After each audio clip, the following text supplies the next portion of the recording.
Welcome back to my channel Jain recipes by Khyati Mehta. Friends, આજે આપણે ફક્ત 5 મિનિટમાં બની જાય એવો તંદૂરી મસાલા બનાવશું। તંદૂરી મસાલાને તમે સલાડમાં યુઝ કરી શકો છો। તમે જ્યારે પનીર ટીક્કાની સબ્જી બનાવો અને પનીરને મેરિનેટ કરો ત્યારે પણ તેનો ઉપયોગ કરી શકાય છે। તો ચલો ફ્રેન્ડ્સ, આપણે તંદૂરી મસાલા બનાવવાનું સ્ટાર્ટ કરીએ હવે। જો તમને મારી આજની બતાવેલી રેસીપી ગમે તો મારી ચેનલને સબસ્ક્રાઈબ જરૂરથી કરજો અને સાથે સાથે બેલ આઇકન પર પણ ક્લિક કરજો।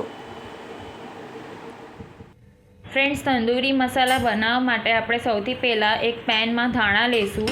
તેને એકાદ મિનિટ માટે રોસ્ટ કરશું સ્લો ફ્લેમ પર। ધાણાનો કલર થોડો ચેન્જ થાય ત્યારબાદ આપણે જીરું લેશું, તેને પણ રોસ્ટ કરી લઈશું સ્લો ફ્લેમ પર।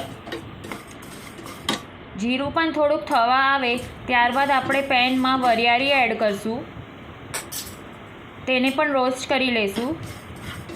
ધાણા, જીરું અને વરિયાળી ત્રણે પ્રોપરલી રોસ્ટ થઈ ગયા છે, તેને આપણે એક પ્લેટમાં લઈ લઈએ। ત્યારબાદ પેનમાં આપણે લવિંગ, મરી, તજ, ગ્રીન એલચી, બ્લેક એલચી, જાવત્રી અને જાયફળ લઈશું, તેને પણ આપણે રોસ્ટ કરી લઈએ સ્લો ટુ મીડિયમ ફ્લેમ પર। આપણે ધાણા, જીરું અને વરિયાળી પહેલાં અલગથી જ પેનમાં રોસ્ટ કરી લેવાના, કારણ કે પછી બીજા બધા ઇન્ગ્રીડિયન્ટ એડ કરશું તો તે આકરા થઈ જશે। હવે આપણે પેનમાં કાશ્મીરી લાલ મરચાં એડ કરશું, તેના મેં બિયા અને ડીટિયા કાઢી લીધા છે, તેને પણ આપણે રોસ્ટ કરી લઈએ। તે કડક થાય ત્યાં સુધી આપણે રોસ્ટ કરવાના છે। ત્યારબાદ આપણે કસૂરી મેથી એડ કરશું, રોસ્ટ કરી લઈશું તેને પણ।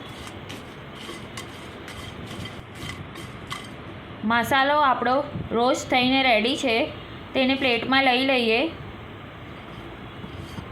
તંદૂરી મસાલા બનાવવા માટે આપણે જે બી ઇન્ગ્રીડિયન્ટ લીધા હતા તે બધા પ્રોપરલી રોસ્ટ થઈ ગયા છે, તમે જોઈ શકો છો। તેને હવે આપણે 2-3 મિનિટ માટે ઠંડા થવા દઈએ અને ઠંડા થઈ જવા પછી આપણે તેને એક મિક્સચર પોટમાં લઈ લઈએ। ફ્રેન્ડ્સ, તંદૂરી મસાલો માર્કેટમાં રેડી તો અવેલેબલ હોય છે, પણ તેમાં પ્રિઝર્વેટિવ હોવાથી તે આપણા હેલ્થ માટે બહુ જ નુકસાનકારક હોય છે। તો જો આપણે તંદૂરી મસાલો ઘરે બનાવશું તો તે ટેસ્ટમાં તો સારો રહેશે, પણ સાથે સાથે હેલ્ધી બી રહેશે। હવે આપણે સ્વાદ પ્રમાણે મીઠું એડ કરશું, સૂંઠ પાવડર એડ કરશું, બધું જ આપણે પ્રોપરલી ગ્રાઇન્ડ કરી લઈએ। આપણો તંદૂરી મસાલો પીસાઈને રેડી છે, તમે જોઈ શકો છો। તંદૂરી મસાલાને આપણે કાચના એરટાઇટ જારમાં ટ્રાન્સફર કરી લઈએ। આ તંદૂરી મસાલો તમે 3થી 4 મહિના માટે સ્ટોર કરી શકો છો। જો તમને મારા તંદૂરી મસાલાની રેસીપી ગમી હોય તો મારી ચેનલને લાઇક, શેર અને સબસ્ક્રાઈબ જરૂરથી કરજો। Thank you so much for watching my video.